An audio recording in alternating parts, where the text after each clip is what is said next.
Hello everybody, welcome to my channel Astro-Jyotish. My name is Sunil, and in today's video I'll be covering planet zodiac sign houses in Hindu Vedic astrology. This is part 1 of my video of this video. So, planets. So we have got 9 planets which are considered in Hindu Vedic astrology. They are Sun, Moon, Mars, Mercury, Jupiter, Venus, Saturn, Rahu and Ketu. These are the only planets that are considered. Remember Uranus, Neptune and Pluto, they are not considered in predictive side of Vedic astrology. However, there has been some research and there is an effort made to really bring those 3 planets also into Vedic astrology. But in the ancient text, there has been no reference about these 3 planets. So, so now the planets, they have to be understood basically in terms of their significations.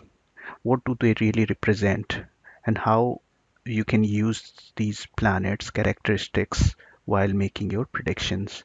So the planets, they represent body parts, they represent your relatives, they represent the functional system of health. So for example, the sun rules the digestive system. So and then when it comes to like moon, it rules your lymphatic system. Planets have got colors, direction, element, and metal associated. So each planet will have a color assigned. It has got rulership of a direction and element as well as metal. Planets have gender, so they could be male, female, or no gender. Um, then you have got planets have lordship of zodiac signs. So as I explained in my first video, which was about uh, that each planet has got at least lordship of 2 zodiac signs out of 12. However, Sun and Moon have got on the lordship of only one zodiac sign. Planets become exalted or debilitated. So depending on what zodiac sign they fall into.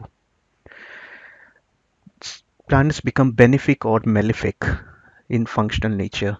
So uh, every chart, depending on the ascendant, there will be planets which will be giving benefic results, and there will be planets which will be giving malefic. We'll cover when we go into more details, because each of these items what you see here, it's like I will try to represent them in form of a table so that you can remember easily what what each planet links to.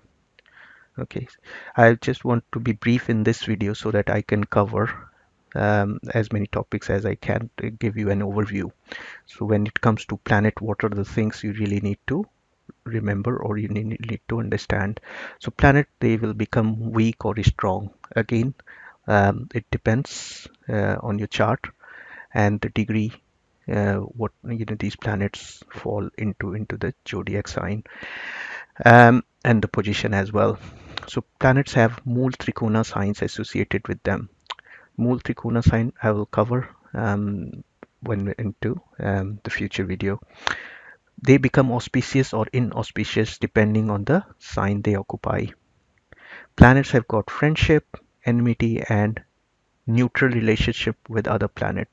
So it all depends if they've got um, if you have a conjunction, and whether the 2 planets or 3 planets, you could have conjunction for almost 5, 6, 7 planets, and which planet would behave to how a planet would behave to the other planet, whether it would be more like a friend to it or enemy or neutral. There are rules defined for it, which I will again cover in form of a table. Planets have aspect. So aspects means they really wherever they sit or wherever they are positioned in the chart, they look like all planets look at have got seventh aspect, means the seventh house from where they are seated, they will be looking at the other house and any planet in that particular house. Uh, Planets conjunct with other, so I think I've just talked about it. So for example, conjunction with sun makes planet insignificant. Not always, it depends on the degree, how close a planet goes to near the sun. And if a planet goes near the sun, likely is that it will lose its characteristics because it gets burnt. So there are degrees in for each individual planet how close um, it can still survive. But if it goes any further than that, then the characteristics of that planet just dismisses, and you don't get the result of it. Planets can be in infancy, matured, or old age state. So, for example, if a planet is less than 5 degree, then it's like infancy state. If it is between 5 and 25 degree, it's called as matured. And if it is between 25 and 30 degree, then it would be called it as in old age state. The planets represent animals. So as I was talking earlier, they represent body part, they represent animal, they represent place. So for example, the Rahu represents sea or ocean. So you see, these are the things that the planets can represent. Pretty much everything what you can think of will have a planet associated with it. Okay, so let's move on after a brief overview of the planet's characteristics to our zodiac sign. So as you know, there are 12 zodiac signs: Aries, Taurus, Gemini, Cancer, Leo, Virgo, Libra, Scorpio, Sagittarius, Capricorn, Aquarius, and Pisces. Now on the right hand side, this is called Kal Purush. Kal Purush means each zodiac sign has got a, a body part associated with it. Okay, so for example, the head belongs to Aries. Okay, this all you see in Hindi, but it's basically Aries. Okay, then Rish, so your neck. Okay, that part of the body, it's not the neck, but basically anything below this part. Okay, below the nose, that's what is the Rish or Taurus. Then you have Gemini, in Hindi called Mithun. So this is your basically the shoulder part of it. Okay, so up to this part. Then you have got where your heart is. That's basically Cancer. Okay, so that has been given to Cancer. Then you've got Singh, which is Leo, Libra, which is below this your navel. That's Libra. Okay, you have got Virgo, which is again it's the sixth sign. Scorpio, you have got Sagittarius, then you've got Capricorn, Aquarius. So your calves basically they are represented by Aquarius. Okay, then your feet, yeah, that is Pisces. So that's what the Kal Purush signifies. Now the signs they have got the characteristics of being either masculine or feminine. Okay, so out of the 12 zodiac signs, some of them are masculine, some of them are feminine. Then they have the other characteristics as fixed, cardinal, or mutable. You know, if somebody has got lots of planet in, let's say, a cardinal sign, it's high likely that they will be on move most of the time. Okay, that's the quick way to on prediction. Um, each zodiac sign is associated with an element, so fire, earth, air, water. Um, now, and it's a pattern like, you know, if the first sign Aries has got fire, second sign has got Taurus, earth. It's an earthy sign. Air is Gemini, Cancer is water, just as an example. The other characteristics, some zodiac signs are barren, some are fruitful, some are semi-fruitful. So this is just a gist of the zodiac sign and their characteristics. Now for each of these, basically, you know, I will be giving you a table through which you can easily identify um, which signs are masculine, feminine, which are fixed, which and what are their associated element, which zodiac signs are barren, fruitful, or semi-fruitful. In my later video, I'll give you those tables. Okay, now let's move on to the houses. So houses, as you can see, I've got a snapshot which shows really what each house signifies. Okay, so for example, the first house really signifies the personality. Okay, your appearance can be described, or the native's appearance, using the first house. Your nature, your vitality. This is most important, your vitality. Your first house must be strong because this is the house which is ascendant. Yeah. So this is the most important house when it comes to yourself, your vitality. Second house describes the wealth, status, and your family. So when you are born, first thing is then your next house has been given to this family. I think the beauty is how these things have been, how these aspect of one individual has been assigned house. So second house is family, and then third house is basically about the courage initiatives. How so if you leadership, communication, yeah, so all these things. So media, that's the third house. Okay, so you'll have to really keep trying and increase your list of things associated with each house. With experience, you will have many things under each of these houses. Okay. um Fourth house, this is the fourth house. Basically, it assets, property, vehicles, your mental peace, and your marital happiness. Both are seen from the fourth house. Your school education, again, is going to be seen from the fourth house. The fifth house is a house of speculation. It's a house of emotions. It's a house of love. It's a house of intelligence. Your creativity basically is seen from the fifth house.